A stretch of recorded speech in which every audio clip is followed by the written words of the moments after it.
नमस्कार, बहुत स्वागत है आप सभी का। आप देख रहे हैं न्यूज़ 18 का डिजिटल प्लेटफॉर्म। मैं हूं आपके साथ ममता तिवारी। सोना चांदी, ये दो शब्द इन दिनों हर एक की जुबान पर है और इसके पीछे की वजह है इसमें हो रहा उतार चढ़ाव। अब लोगों को समझ नहीं आ रहा है कि सोना खरीदे या नहीं खरीदे, क्या अभी और कम होगा या बढ़ तो नहीं जाएगा, क्योंकि शादी का सीजन नजदीक आ रहा है। दिवाली के समय लोगों ने जमकर सोने की खरीदारी की। हालांकि सोना उस वक्त बहुत पीक पर था, लेकिन उसके बावजूद भी दिलचस्पी बहुत थी सोना और चांदी खरीद में और इसी वजह से मार्केट में अच्छा खासा असर देखने को मिला था। लेकिन अब जब त्योहार खत्म हुआ तो सोने के दाम गिर गए। लेकिन फिर आने वाला है फेस्टिव सीजन, शादियों का सीजन, तो क्या उस समय सोना बढ़ने वाला तो नहीं है? क्या ये सही समय है? क्यों हुआ सोने में डाउनफॉल और क्या आगे और कम होगा या बढ़ेगा? आज यही जानने के लिए हमारे साथ स्पेशलिस्ट हैं जिनका नाम है शरद कोहली। ये अर्थशास्त्री हैं और आज शरद जी हमें बताएंगे कि आखिर सोना चांदी के दाम कैसे गिरे और क्या आने वाले समय में ये बढ़ने वाले हैं, ये फ्लक्चुएशन क्यों हो रहा है, इस फ्लक्चुएशन का असर क्या है, इन्वेस्ट करने का सही समय कौन सा है। बहुत धन्यवाद शरद जी हमें समय देने के लिए। Thank you so much. News 18 के डिजिटल के सभी फॉलोअर्स, सब्सक्राइबर्स, व्यूअर्स को मेरा अभिनंदन। शरद जी, सबसे पहला सवाल जो हर एक दर्शक के आज के मन में है, ये सोने के दाम जो कम हुए हैं इसका हम क्या मतलब समझे? देखिए, $4381 पीक तक गया था दिवाली के आसपास। आपने हाँ। बिल्कुल ठीक कहा। मैं डॉलर इसलिए बता रहा हूँ क्योंकि ये भी जानना सबके लिए बहुत ज़रूरी है कि सोने के दाम कहाँ से खुलते हैं, कहाँ से चलते हैं, यानी कि कौन फैसला करता है। अमेरिका में कॉमेक्स नाम का एक एक्सचेंज है। कॉमेक्स का मतलब है कमोडिटी एक्सचेंज। न्यूयॉर्क में ये है। यहाँ पर सोना के दाम सबसे पहले खोले जाते हैं। पहले ये लंदन हुआ करता था, लंदन बुलियन मार्केट बोलते थे। अब ये न्यूयॉर्क में कॉमेक्स से खुलते हैं। उसी के आधार पर भारत में अगले दिन, क्योंकि हमारे यहाँ और उनका दिन रात का फ़र्क है, हाँ। अगले दिन सुबह उसी के आधार पर उसको वहाँ पर प्रति आउंस नापा जाता है। करीब 30-32 ग्राम का आउंस होता है। उसको 10 ग्राम में कन्वर्ट किया जाता है, डॉलर को रुपए में कन्वर्ट किया जाता है और यहाँ पर दाम खुलते हैं। तो मैंने आपको भूमिका इसलिए बताई कि आपको पता लगे कि मैं डॉलर में क्यों बोल रहा हूँ। $4381 पर थे, करेक्ट हुए, नीचे आए, लोग घबराए और नीचे गिरते गिरते करीब करीब $4000 तक ये चला गया। तो जब $4000 तक गया तो लोगों को लगा कि भाई ये तो अब तो ये नीचे नीचे जाना शुरू हो जाएगा। पर आज जब हम बात कर रहे हैं तो ये फिर $4100 और $4120 के बीच में आ गया है। हालांकि सैटरडे संडे को हमें ध्यान रखना चाहिए कि दुनिया भर के जो कमोडिटी एक्सचेंजेस हैं वो बंद रहते हैं, तो इसलिए आपको कोई नए दाम देखने को नहीं मिलते हैं। नहीं मिलेंगे। ज्वेलर्स और सराफा बाजार आपस में कुछ घटा बढ़ा ले अलग बात है, पर ऑफिशियल तौर पर दाम नहीं बढ़ते हैं। अब ज़रूरी बात यह है ममता, जो आपने बात पूछी है कि ये नीचे क्यों आए, क्योंकि लगातार पिछले कुछ हफ्तों से आप देख रहे थे कि नए नए रिकॉर्ड बना रहा था। हाँ। तो नीचे आने के कारण क्या है, ये बहुत सारे लोग इसको नहीं जानते हैं। तो मैं उन कारणों को खोल देता हूँ, मुझे लगता है उससे बिल्कुल स्पष्ट हो जाएगा। और इससे ये भी पता लग जाएगा कि आगे कैसा रहने वाला है। क्या होता है कि कमोडिटी एक्सचेंज में जब आप सोने की खरीद बेच करते हैं तो वो फिजिकल फॉर्म में नहीं होती है। हाँ। वो कॉन्ट्रैक्चुअल फॉर्म में होती है। तो भारत में भी एक कमोडिटी एक्सचेंज है जिसका नाम MCX है, मल्टी कमोडिटी एक्सचेंज। और शायद जो लोग नहीं जानते उनको ये भी मैं बताना चाहूँगा कि वहाँ पर सोना ऐसे नहीं खरीदा जाता कि मैंने आपको बेचा, आपने मुझे बेचा, कोई हमने एक ब्रिक बेच दी बार, बल्कि खाली कॉन्ट्रैक्ट्स बिकते और ख़रीदे जाते हैं। और इस कॉन्ट्रैक्ट की हर महीने की एक डेट पर एक्सपायरी होती है। हाँ। उस डेट तक आपको अपने कॉन्ट्रैक्ट स्क्वायर अप करने होते हैं। अब अमेरिका में कॉमेक्स में 29 अक्टूबर को ये जो मंथली कॉन्ट्रैक्ट होता है उसकी एक्सपायरी की डेट है। तो जिन लोगों ने पहले लिया था, अब देखिए आपने कोई चीज़ खरीदी और आपको लगा कि अब वो मुनाफे में आ गई है, तो आप चाहेंगे कि हम प्रॉफिट बुक कर लें और उसको बेच के अपना प्रॉफिट जेब में डाल लें। तो जिन लोगों ने पहले खरीदा था, इसको हम प्रॉफिट बुकिंग कहते हैं, यानी कि कम दाम पे आपने खरीदा और ज़्यादा दाम पर आपने उसको बेच दिया। तो जब बहुत सारे लोग बेचने आ जाते हैं तो उसको हम प्रॉफिट बुकिंग कहते हैं, जिसके कारण से कीमत नीचे आती है। पहला कारण। दूसरा और इससे भी बड़ा कारण ये है कि ये जो हाल में तेज़ी आई थी, ममता ध्यान दीजिएगा इस पर, ये तेज़ी आने का कारण था कि चाइना और अमेरिका जो दुनिया की दो सबसे बड़ी अर्थव्यवस्था हैं, उन दोनों के बीच बहुत बड़ा ट्रेड वॉर छिड़ गया था। चाइना ने क्या किया था, उसके पास रेयर अर्थ मिनरल्स हैं, ऐसी चीज़ें हैं जो कि अमेरिका की इंडस्ट्री में इस्तेमाल होती हैं, मिसाइल बनाने में, इलेक्ट्रॉनिक सामान बनाने में, स्पेस का सामान बनाने में वो इस्तेमाल होती हैं। कुछ उसमें मैग्नेट्स भी हैं। उस पर चाइना ने कुछ शिकंजा कस दिया था, यानी कि उसको रोक लगा दी थी। तो अमेरिका इससे परेशान हो गया। अमेरिका परेशान हुआ तो अमेरिका ने क्या धमकी दे दी, ट्रंप साहब ने धमकी दी। धमकी देने के लिए तो अक्सर हम उनको सुनते ही हैं, मेरे मुंह से कभी कभी गलती से डोनाल्ड थ्रेट निकल जाता है डोनाल्ड ट्रंप की जगह। तो उन्होंने धमकी दे दी कि मैं 100% और टैरिफ लगा दूंगा चाइना के ऊपर। तो जैसे ही ये प्रेशस मेटल मार्केट ने, यानी कि गोल्ड और सिल्वर की मार्केट ने, ये एक दूसरे के तरफ से ये धमकियां और ये शिकंजा कसना जो मैंने कहा सुना, तो सोने और चांदी के दाम एकदम भागने लगे। और 30 अक्टूबर को, ध्यान दीजिएगा, 30 अक्टूबर को राष्ट्रपति ट्रंप राष्ट्रपति शी जिनपिंग से मिलने जा रहे हैं और इस मीटिंग पर ये फैसला होगा कि क्या ये ट्रेड वॉर इससे आगे चलेगा या दोनों के बीच में कोई समझौता हो जाएगा, गलबलैयाँ जिसको कहते हैं वो हो जाएंगी और दोनों मिल जाएंगे और कहेंगे चलिए छोड़िए। तो मुझे लगता है कि 30 अक्टूबर तक सोने के दाम में आपको दबाव महसूस होगा, उतार चढ़ाव ज़्यादा दिखाई देगा और उसके बाद ये फैसला, अगर वहाँ पर समझौता नहीं होता तो आपको ये दाम फिर से एक बार बढ़ते हुए दिख सकते हैं। पहली बात ये हो गई। पहला मैंने आपको बताया 29 अक्टूबर का, जहाँ कॉन्ट्रैक्ट एक्सपायरी है कॉमेक्स पे। दूसरा मैंने आपको बताया कि 30 अक्टूबर को ट्रंप साहब और शी जिनपिंग की साहब की मीटिंग है। और तीसरी ममता, एक और बहुत ज़रूरी बात जो कि बहुत सारे लोग नहीं जानते हैं, कि इतना ज़्यादा सोने का बढ़ना इस बात का सूचक था कि डॉलर की जो दादागिरी है दुनिया भर में, उसकी दादागिरी को खतरा हो गया था। खतरा हो गया था क्योंकि सोने को वैल्यू देखा जाता था और दुनिया भर के देश जिन्होंने अमेरिका की ट्रेजरी में इन्वेस्ट किया हुआ था, उस पैसे को निकाल कर वो सोने में लगाए जा रहे थे। तो डॉलर की दादागिरी कमज़ोर पड़ती जा रही थी और अमेरिका कभी नहीं चाहेगा कि डॉलर की दादागिरी कम हो। ये तो बड़ी ऑब्वियस बात है, आपकी कहीं चलती हो, आप नहीं चाहेंगे कोई दूसरा आके खड़ा हो जाए। तो ऐसा माना जा रहा है कि अमेरिका, हालांकि ये कंफर्म न्यूज़ नहीं है, परंतु जो ट्रेंड है उससे नजर आ रहा है कि एक लॉबी है अमेरिका में ममता, जो कि सोने को लगातार बेचकर उसके दाम को नीचे ला रही है और जापान और यूरोप भी उसी लॉबी का हिस्सा है। चाइना जो है इसका उल्टा कर रहा है। चाइना सिल्वर और गोल्ड को लगातार खरीदे जा रहा है क्योंकि वो चाहता है कि डॉलर का वर्चस्व कम हो और सोने और चांदी के दाम बढ़ें। तो ये दो ताकतें एक तरह से अंतर्राष्ट्रीय स्तर पर काम कर रही हैं, जिसकी वजह से आपको हाल में सोने में दबाव महसूस होता दिखा है। तो अब ज़्यादा ज़रूरी, आप सवाल मेरे से ये पूछेंगी कि भाई लोग क्या करें इस सारे के बीच। अब ये है ना कि इन्वेस्ट कैसे करें, और दुनिया भर में अगर ये बड़ी बड़ी ताकतें आपस में लड़ रही हैं और आपस में प्रेशर बन रहा है, तो भाई ऐसा तो नहीं हम उसके बीच में पिस जाएंगे। हमने लिया है। अब देखिए बहुत सारे लोगों ने, क्या हुआ ममता, मुझे ऐसे दर्जनों लोग मिले जिन्होंने पिछले 2 महीने में सोना बेतहाशा खरीदा है। बल्कि उन्होंने अपने शेयर्स में से पैसा निकाल कर, कुछ लोगों ने एफडीज तुड़वा कर, मुझे तो एक दो शख्स ऐसे भी मिले जिन्होंने 1-2 छोटी मोटी प्रॉपर्टी बेचकर और सोने में पैसा लगा दिया। और तो छोड़िए, सेविंग्स अकाउंट में जो पैसा पड़ा था वो भी उठा के सोने में लगा दिया। अब अगर आपने ये मान लीजिए आपने $4381, या मैं रुपए में कन्वर्ट करता हूँ 1,32,000 प्रति 10 ग्राम आपने पैसा लगाया है, और अब आपका ये घट के 1,24,25,000 या 1,23,000 रह गया है, तो लाजमी बात है आपको तो रातों की नींद उड़ जाएगी कि मैंने ये क्या किया, मैंने अपना सारा इन्वेस्टमेंट बेचकर यहाँ लगा दिया।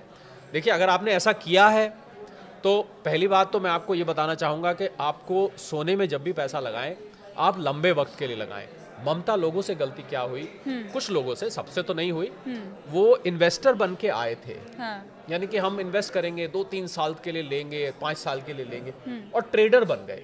ट्रेडर बन गए मतलब उन्होंने बहुत छोटा शॉर्ट टर्म नजरिया बना लिया कि 1,25,000 पे लिया, 1,27,000 पे बेच दिया, 1,28,000 पे खरीदा, 1,30,000 पे बेच दिया। मतलब उन्होंने खरीद बेच ऐसी शुरू कर दी जैसे कि कोई ट्रेडर करता है। तो उनको मैं सलाह दूंगा, अगर आपने गलती से हायर लेवल पे ले भी लिया है तो कोई चिंता की बात नहीं है, आप उसको लंबे वक्त तक रखिए।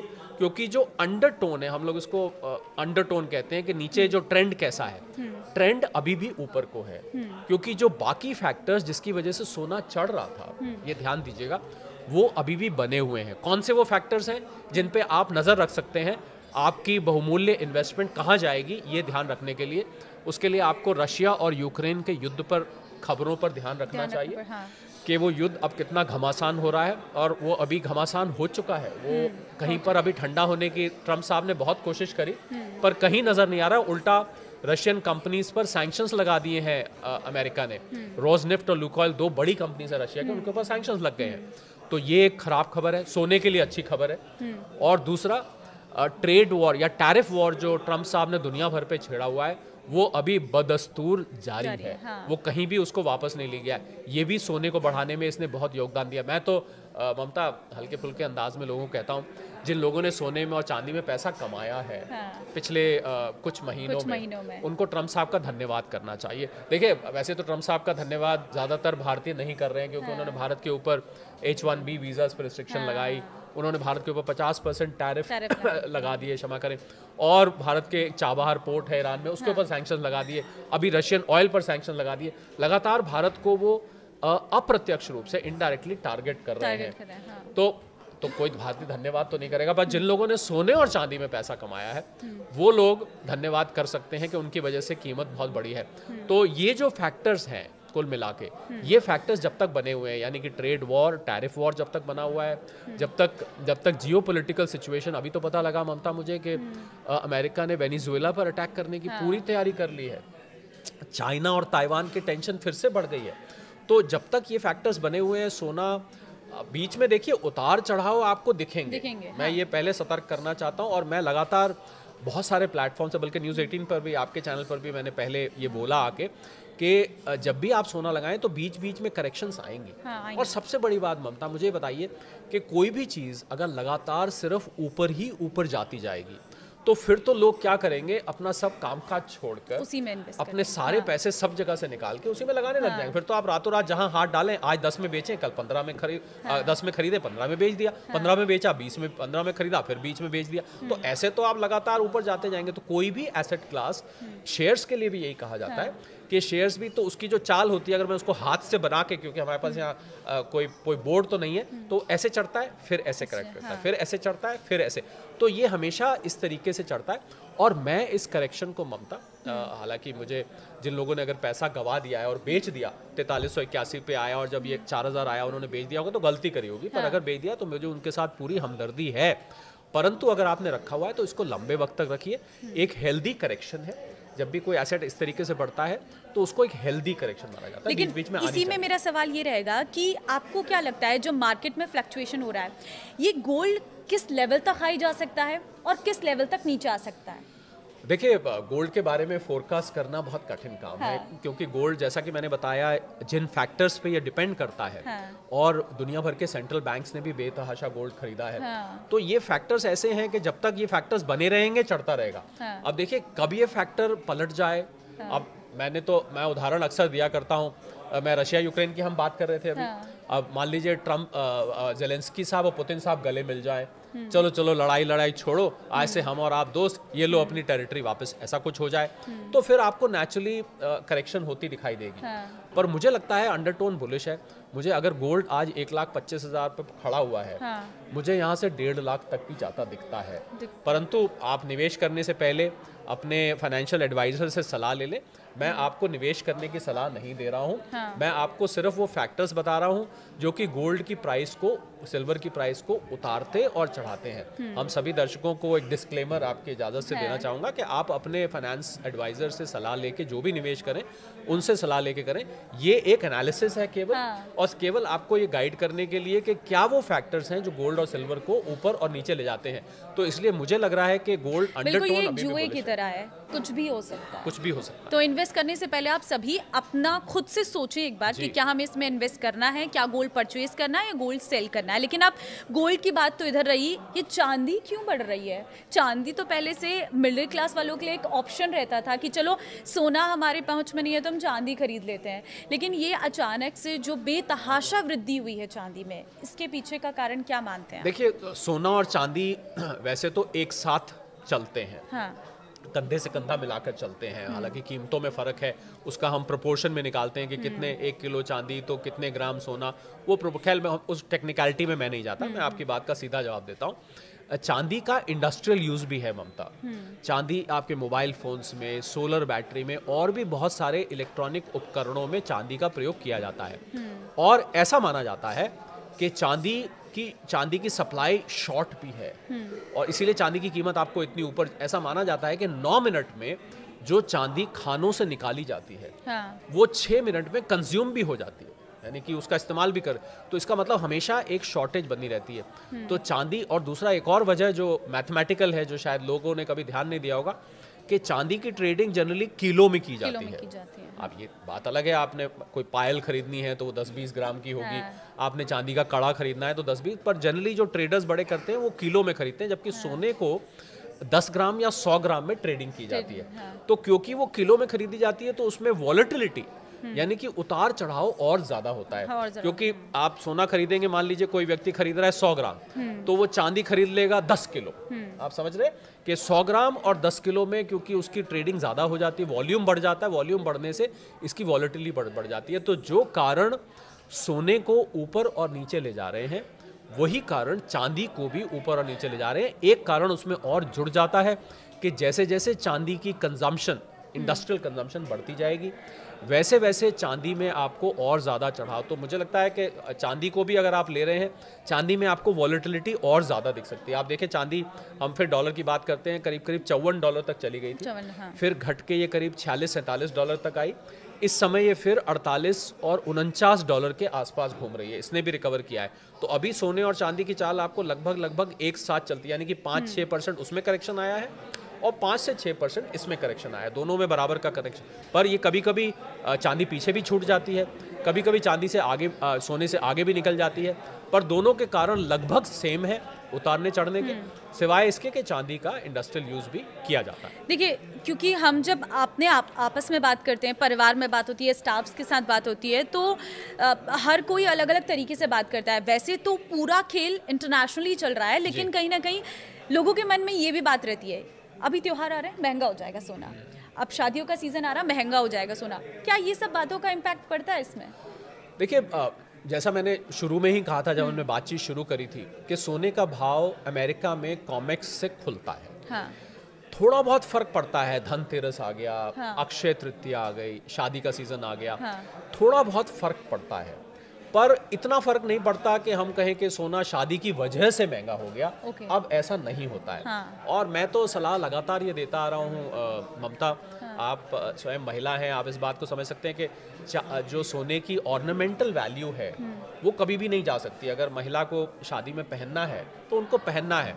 अब सवाल ये उठता है कि अगर आप 22 कैरेट का नॉर्मली सोना होता है, पहना जाता है, 24 में तो ज्वेलरी बनती नहीं है, मुड़ जाती है। हाँ, मुड़ जाती है। तो वो लोगों ने, मैंने कुछ बड़े ज्वेलर से बात हुई, उन्होंने मुझे बताया कि इस बार जो उनकी सेल हुई है धनतेरस के आसपास और दिवाली के आसपास, वहाँ पर 18 कैरेट, 14 कैरेट और 9 कैरेट का भी सोना बिका है। 9 कैरेट, क्योंकि आपको जो अपनी डेकोरेटिव वैल्यू, तो इसीलिए मैं ये भी बोलता हूँ ममता कि अगर आपने निवेश करना है तो आप ज्वेलरी में निवेश मत करिए, आप बार्स लीजिए, कॉइन्स लीजिए, ETFs में करिए। ज्वेलरी में निवेश करके आपके मेकिंग चार्जेस कट जाते हैं, इम्प्योरिटीज़ कट जाती हैं। अब जिन लोगों ने निवेश किया हुआ है, ऐसा माना जाता है ममता कि भारतीय घरों में 25,000 टन सोना रखा हुआ है, संदूक में, मंदिर में, मूर्ति के पीछे, अनाज के ड्रम में, अलग अलग जगह है जहां लोग संभाल के रखते हैं। और जो लोग लॉकर्स में, बैंक के लॉकर्स में सोना रखते हैं, उनको मैं यहाँ पर आपके कार्यक्रम के माध्यम से सावधान करना चाहता हूँ।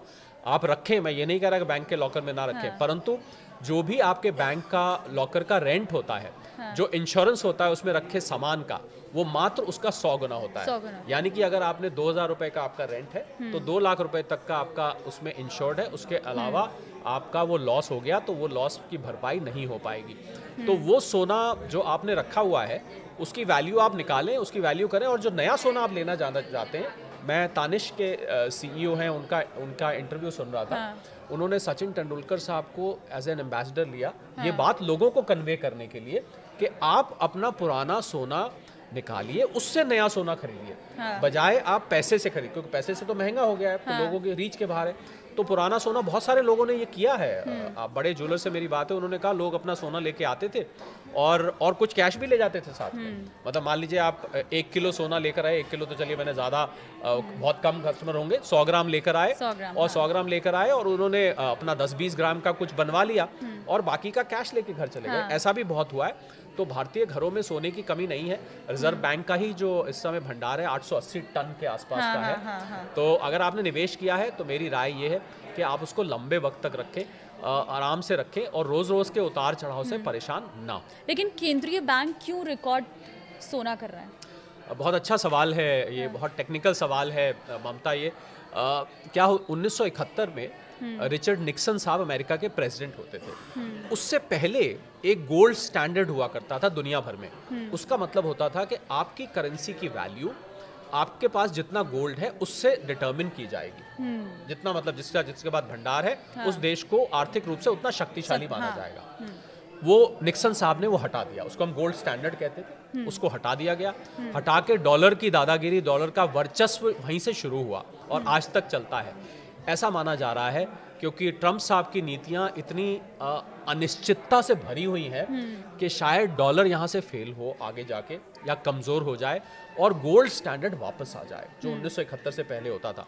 तो दुनिया भर के सेंट्रल बैंक्स जो कि खूब इकोनॉमिक्स को जानते हैं, हाँ। दुनिया भर की अर्थव्यवस्था को जानते हैं, वो धीरे धीरे सोने का भंडार इकट्ठा करे जा रहे हैं। उनको ऐसा लग रहा है कि शायद डॉलर फेल हो जाए। तो मैं ये आपकी बात, इसी बात से जुड़ी हुई बात बोलने जा रहा हूँ कि सोने का लगातार बढ़ना इस बात का सूचक है कि दुनिया की अर्थव्यवस्था में कहीं कोई ऐसी छुपी समस्या है जो हमें और आपको नहीं दिखाई दे रही है। हाँ। तो ये एक मतलब सोने का बढ़ना जहाँ एक तरफ सोने के निवेशकों के लिए अच्छा है, हाँ। परंतु वैश्विक अर्थव्यवस्था के लिए ये बहुत अच्छा नहीं माना जाता। ये खतरे की घंटी माना जाता है कि कहीं ऐसा तो नहीं आर्थिक मंदी बड़ी आने वाली है या कोई ऐसा बड़ा आर्थिक संकट आने वाला है जो कि हमें अभी नहीं दिखाई दे रहा है। तो क्या ये डॉलर की बादशाहत पर भी खतरा है? बिल्कुल खतरा है। मैंने आपको बताया कि डॉलर की बादशाहत को खतरा को लेकर तो अमेरिका में कुछ लॉबी इसको बेचने, सोने को नीचे करने की कोशिश कर रहे हैं और चाइना इसको ऊंचा। बिल्कुल डॉलर की बादशाहत को खतरा, तो अमेरिका जिस तरीके से अपने आप को